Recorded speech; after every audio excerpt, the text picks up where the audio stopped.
আসসালামু আলাইকুম। গল্পের নাম ভুল গল্প, সুকুমার রায়। রামবাবু লোকটি যেমন কৃপণ, তার প্রতিবেশী বৃন্দাবন চন্দ্রের আবার তেমনি হাত খোলা। দুজনের বহুকালের বন্ধুত্ব, অথচ কি চেহারায় কি স্বভাব প্রকৃতিতে কোথাও দুজনের মিল নেই। বৃন্দাবন বেটে খাটো গোলগাল গোছের মানুষ, তার মাথা ভরা টাক, গোঁফ দাড়ি সব কামানো। 56 বছর অতি প্রশংসার সঙ্গে রেজিস্ট্রি অফিসে চাকরি করে শেষ দিকে তার খুব পদোন্নতি হয়েছিল। এখন 60 বছর বয়সে তিনি সবেমাত্র পেনশন নিয়ে বিশ্রাম নিয়েছেন। তিনি, তার গিন্নি আর এক বুড়ো জ্যাঠামশাই, এছাড়া সংসারে তার আর কেউ নেই। জ্যাঠামশাই বিয়ে টিয়ে করেননি, বৃন্দাবনের সঙ্গেই থাকেন। রামপ্রসাদ সান্যাল লোকটি ছিপছিপে লম্বা। পোস্টমাস্টার প্রাণশঙ্কর ঘোষ ছাড়া তেমন ট্যাডা লোক সে পাড়াতে আর খুঁজে পাবে না। এক অক্ষর ইংরেজি জানেন না, কিন্তু মার্বেল পাথর আর পাটের তেলের ব্যবসা করে তিনি প্রকাণ্ড দোতলা বাড়ি করেছেন। দেশে জমিদারি কিনেছেন আর নানা রকম কলকারখানার অংশীদার হয়েছেন বটে। তার 8টি ছেলে, কিন্তু একটিও মেয়ে হলো না। তাতে তার ভারী দুঃখ। প্রকাণ্ড কপাল, তার উপর একরাশ চুল, মুখে লম্বা লম্বা দাড়ি, আর চোখে হাল ফ্যাশনের ফ্রেম ছাড়া চশমা। কানের সঙ্গে তার সম্পর্ক নেই, কেমন নাকের উপর স্প্রিং দিয়ে এঁটে বসানো। মোট কথা, দেখলেই বোঝা যায় যে মানুষটি কম কেউ কেটা নন। প্রতিদিন সন্ধ্যা হতেই পাড়ার মাতব্বর বাবুরা সবাই রামবাবুর বৈঠকখানা ঘরে এসে জোটেন, আর পান, তামাক, চা, বিস্কুট, সন্দেশ ইত্যাদির সঙ্গে খুব হাসি তামাশা গল্প গুজব চলতে থাকে। বৈঠকখানা ঘরটি বেশ বড়। মেঝের ওপর প্রকাণ্ড ফরাস পাতা, তার উপর কতগুলো মোটা সোটা তাকিয়া, আর রংচঙে হাত পাখা এদিক ওদিক ছড়ানো। তাছাড়া ঘরের মধ্যে কোথাও চেয়ার টেবিল বা কোনো রকম আসবাবপত্র একেবারেই নেই। পোস্টমাস্টার বাবু, হরহরি ডাক্তার, জ্যোতিষ রায়, হেডমাস্টার, ইন্সপেক্টর বারুজ্জে প্রভৃতি অনেকেই এখানে প্রায় প্রতিদিন আসেন। বৃন্দাবন বসু বড় লাজুক মানুষ। প্রথম প্রথম এখানে বড় একটা ঘেঁষাঘেঁষি করতেন না। সে পাড়ায় তিনি সবে নতুন এসেছেন, কারো সঙ্গে আলাপ পরিচয় নেই, খালি পোস্টমাস্টার বাবুর সাথে একটু জানাশোনা। যা হোক, পোস্টমাস্টার বাবু নাছোড় বান্দা। তিনি বড়দিনের ছুটির মধ্যে এক রবিবারে একরকম জোর করেই তাকে রামবাবুর বাড়ি নিয়ে গিয়ে হাজির করলেন। প্রথম দিকে পরিচয়ে দুজনে এত আলাপ জমে উঠল যে তারপর থেকে রামবাবুর বৈঠকে যাবার জন্য বৃন্দাবন চন্দ্রকে আর কোনো তাগিদ দেওয়ার দরকার হতো না। এই ঘটনার 7 দিন পরে একদিন রামবাবুর বৈঠক খুব জমেছে। মানুষ চিনতে না পারার দরুন কত সময়ে কত অদ্ভুত ভুল হয়, তাই নিয়ে বেশ কথাবার্তা চলছে। হরিহরবাবু বললেন, আমি একবার এক ফ্যাসাদে পড়েছিলাম, সে বোধহয় আপনাদের বলিনি। সে প্রায় 20 বছর আগের কথা। একদিন সন্ধ্যার সময় খাওয়া দাওয়া সেরে একটু শিগগির শিগগির ঘুমাবো ভাবছিলাম। এমন সময় আমার ডিসপেন্সারির চাকরটা এসে খবর দিল প্রমথবাবু এসেছেন। প্রমথ মিত্তির তখন তার মাথার ব্যারামের জন্য আমাকে দিয়ে চিকিৎসা করাতো। সেদিন কথা ছিল আমি তার জন্য একটা মিক্সচার তৈরি করে রাখবো, সে সন্ধ্যার সময় সেটা নিয়ে যাবে। তাই চাকর এসে খবর দিতেই আমি ওষুধের শিশিটা তার হাতে দিয়ে সেই সঙ্গে একটা কাগজে লিখে দিলাম, ওষুধটা এক্ষুনি 1 দাগ খাবেন। দুর্বল মস্তিষ্কের পক্ষে কোনো রকম মানসিক পরিশ্রম বা উত্তেজনা ভালো নয়, এ কথা সর্বদা মনে রাখবেন। তাহলেই আপনার মাথার ব্যারাম শিগগির সারবে। মিনিটখানেক যেতে না যেতেই চাকরটা ঘুরে এসে খবর দিল যে বাবুটি বেজায় খাপ্পা হয়েছেন এবং দাওয়াইয়ের শিশিটি ভেঙে আমায় গাল দিতে দিতে প্রস্থান করেছেন। শুনে তো আমার চক্ষু স্থির। যা হোক, ব্যাপারটা পরিষ্কার হতে বেশি দেরি হলো না। একটু সন্ধান করতেই বোঝা গেল যে লোকটি মোটেই প্রমথ মিত্তির নন। আমারই মামা শ্বশুর বাঁশবেড়ের প্রমথ নন্দী। যেরকম বদমেজাজি লোক, সেই রাত্রেই আমায় ছুটতে হলো বুড়োর তোয়াজ করার জন্য। বুড়ো কি সহজে ঠান্ডা হয়? তাকে অপমান করা বা তার সঙ্গে ইয়ার্কি করা যে আমার মোটেই অভিপ্রায় ছিল না, এবং ওষুধটা কিংবা চিঠিটা যে তার জন্য দেয়া হয়নি, এই সহজ কথাটি তার মাথায় ঢুকাতে প্রায় 2 ঘন্টা সময় লেগেছিল। এদিকে বাসায় ফিরে শুনি প্রমথ মিত্তির এসে তার ওষুধ তৈরি না পেয়ে খুব বিরক্ত হয়ে চলে গেছে। পরদিন সকালে আবার তাকে বুঝিয়ে সুঝিয়ে ঠান্ডা করি। এই গল্পটি শুনে ইন্সপেক্টর বাবু বললেন, আপনার তো মশাই অল্পের উপর দিয়ে গেল। আমার ওই রকম একটা ভুলের দরুন চাকরি নিয়ে টানাটানি পড়েছিল, সেও বহুদিনের কথা। তখন আমি সবে মাত্র পুলিশের চাকরি নিয়েছি। ঘোষপুরের বাজার নিয়ে সে সময় সুদাস মণ্ডলের সঙ্গে রায়বাবুদের খুব ঝগড়া চলছে। একদিন বিকেলে খবর পাওয়া গেল আজ সন্ধ্যার পর সুদাস লাঠিয়াল নিয়ে বাজার দখল করতে আসবে।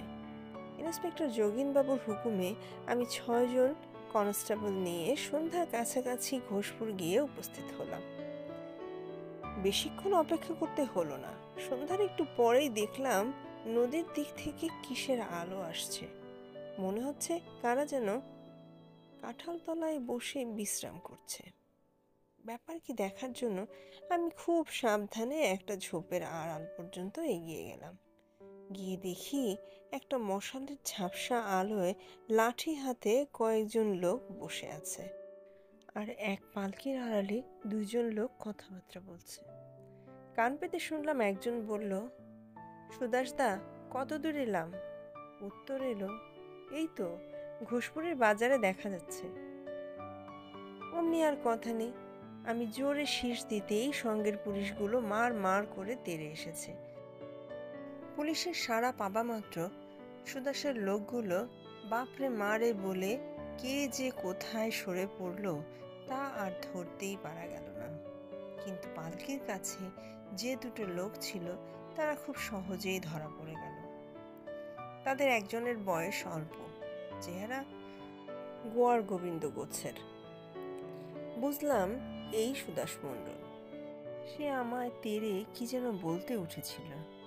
আমি এক ধমক লাগিয়ে বললাম, হাতে হাতে ধরা পড়েছ বাবু, এখন রাগ করে কোনো লাভ নেই। কিছু বলবার থাকে থানায় গিয়ে বলো। শুনে তার সঙ্গের বুড়ো লোকটা ভেউ ভেউ করে কেঁদে উঠে খানিকক্ষণ অনর্গল কি যে বকে গেল, আমি তার কিছুই বুঝলাম না। খালি বুঝলাম যে সে আমায় তার সুদাসদার পরিচয় বোঝাচ্ছে। আমি বললাম, অত পরিচয় শুনবার আমার দরকার নেই, আসল পরিচয়টা আজ ভালো রকমই পেয়েছি। তারপর তাদের হাত করা পরিয়ে মহা ফুর্তিতে থানায় এনে হাজির করা হলো। তারপর মশাই যা কাণ্ড! হেড ইন্সপেক্টর যতীনবাবু রাগে আগুনের মতো লাল হয়ে টেবিল থাবড়িয়ে দোয়াত উল্টিয়ে কাগজ কলম ছুঁড়ে আমায় খুব সহজেই বুঝিয়ে দিলেন যে আমি একটা আস্ত রকমের হস্তিমূর্খ ও অর্বাচীন পাঁঠা। যে লোকটিকে ধরে এনেছি সে মোটেই সুদাস মণ্ডল নয়, তার নাম সুভাষচন্দ্র বোস। সে যতীন বাবুরই জামাই। সঙ্গের লোকটি তার ঠাকুরদার আমলের চাকর।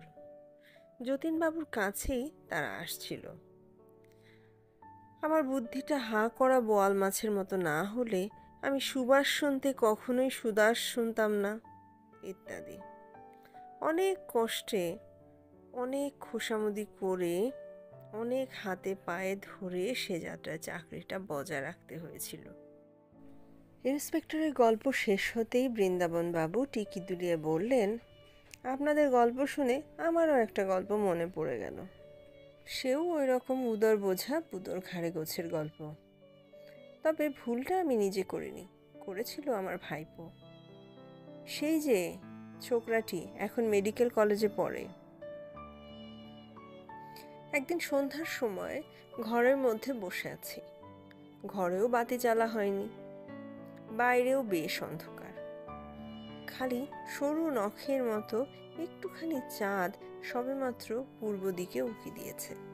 এমন সময় মনে হলো যেন একটা মানুষ দেয়াল বেয়ে বেয়ে ছাদের ওপর উঠছে। বৃন্দাবন বাবু সবে এইটুকু বলেছেন, এমন সময় বারান্দায় কে ডাক দিল, বাবু, টেলিগ্রাম। রামবাবু তাড়াতাড়ি উঠে গিয়ে টেলিগ্রামটা নিয়ে আসলেন।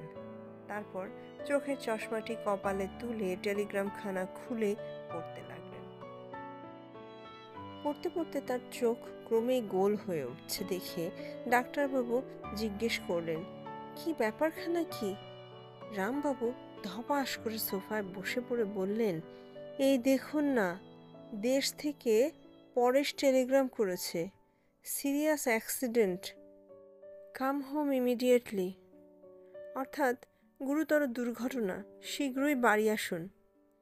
রামবাবুর 3 ছেলে কয়দিন পর পুজোর ছুটিতে দেশে গিয়েছে, আর একটি মামা বাড়িতে আছে, আর বাকি 3টে মায়ের কাছে বাড়িতেই রয়েছে।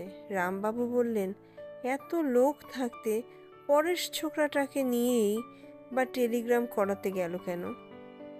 2 পয়সা খরচ করে বড়রা কেউ একটু ভালো করে গুছিয়ে টেলিগ্রাম করলেই পারত। এখন কি যে করি?